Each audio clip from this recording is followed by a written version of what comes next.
Weather update dito sa taas. So nag-aabang na nga tayo at si Boss Tonyo nasa baba. Nasaan ba? Wala. Nandiyan kanina sa upuan eh. So di ko alam kung saan pumunta. So time check. 8:43. Ay malabo. Basta 8:43 na guys. 8:47, 1-2 pababa yung speed nga natin. So nasa 1-2 pataas pa. So apat yung niload nga natin. Isang choco, dalawang batik, saka isang blue bar. Last one training na lang. Pag nakauwi sila ngayon, last one training sa Sabado. Uwi nila Linggo. Tapos, derby na next week. So, wala na tayong toss sa Miyerkules. So, magsasarili na tayo. Magsa-self-toss na tayo sa sarili ng Miyerkules. Sa Huwebes ng maga. Ganun yung gagawin natin routine sa mga kalapati nga natin. Tapos, Biyernes, sampa. Next week. Para sa, sa derby na. So, ayan. Ganda ng panahon dito. So malapit-lapit na siguro yun kasi magwa 1-2 pababa na yung magiging speed nga ng ibon natin. So check lang naman natin yung speed nga nila. Hindi lang natin yung kung consistent pa. So sa ngayon puro consistent naman yung uwi ng ibon natin. Dahil isinasali nga natin sa Patibayan, sa Grand Pooling, puro magaganda yung speed nila, 1K pataas. Kaso sa Patibayan, yung tatlo lang sinali natin, yung choco, hindi nga natin naisali. Dahil nagkasakit. So sana makauwi sa oras ngayon yung choco dahil bumaktaw yun ng hagis. So nagkasakit yung choco nga natin na yun. Kaya tatlo lang sinali natin sa Patibayan. Puro 900 plus lang naman yung speed nila. So okay na rin. Update tayo. May pugad nga pala dito. Ewan ko kung bato-bato yung nagpupugad dito. Ayan. So ganda kasi ng pwesto natin na to. Mataas. Talagang pupugaran ng mga ibon yung katulad ng ganyang puno. So yun, video na lang ulit ako or update ako pagka may pauwi na. A few moments later. Time check. 9:04. So 1K pataas yung speed nga natin. Kulang 1-1. So pagtungtong ng 9:15, nasa 1K pababa na lang magiging speed nga natin. Ay, si Boss Tunying, nag-aabang. So, wala pa kami pa uwi. 2,000 years later. So, may isa na tayo. Ayan, blue bar. Ayan, dalawa. Batik isa. Istigin mo. Ayan, dalawa. Sabay. Halos sabay nga lang din. Ayan. Sige, papasukin mo. Istigin mo. Nambibigla yung mga kalapati nga natin. Time check 9:22. So 900 plus na lang yung speed nga nung dalawa na yan. Ay, iinom yan, iinom. Hirap na hirapan sila sa naging hagis nga. Ayan. Napapasok na isa. So yung batik. Tingnan mo, baka uminom sa kulungan na yan rin pumasok. Baka uminom dyan yan.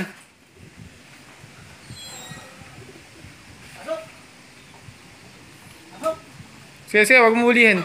Hilap.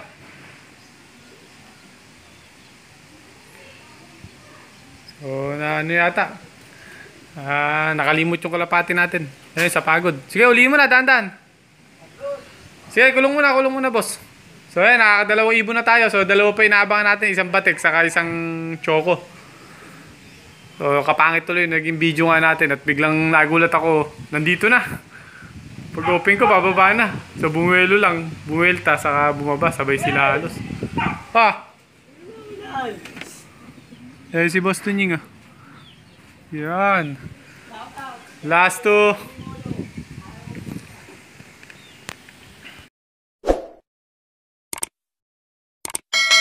Ay, pangatlong ibon namin. Apat. Pang-apat. Sakto. Bumaba isa. Ayan. Papasukin mo parehas. Pasok! Sabay yung dalawa, tapos sabay rin tong dalawa. Bumaba na tayo mainit dun. Kaya papasukin mo na, boss. Pasok! Okay, pasok! Pasok! Hindi naman hinihingal yung batik. So yung choco lang yung hinihingal. So natural yun kasi nabakantihan tayo ng isang hagis kaya talagang hihingalin. Ayan, binabapasok ni boss. So, check natin mamaya. So, check na muna natin, ano. So, yun, kompleto kami. Sakto, umuwi lahat sa oras. Kaso, yung dalawang huli na yan, 800 plus na lang yung speed. So ayun nga guys, nakakompleto nga tayo ng mga kalapati na pinasabay nga natin sa La Union. Halos 170 kilometers na, 165 yata, 164. Ayan, so hindi ko na na-videohan yung ginawa nga natin sa mga sinubungan natin pang recover sa kanila. So binigyan lang natin ng honeybee sa oregano juice. Ayan. Ayan, mapapak ng oregano. So ayun yung isa, kung napapansin nyo, iniwalay natin yung isa nating batik kasi parang may nakita akong medyo konting problema lang naman. So siguro kaya na-late umuwi. Isa yan sa mabilis nating ibon.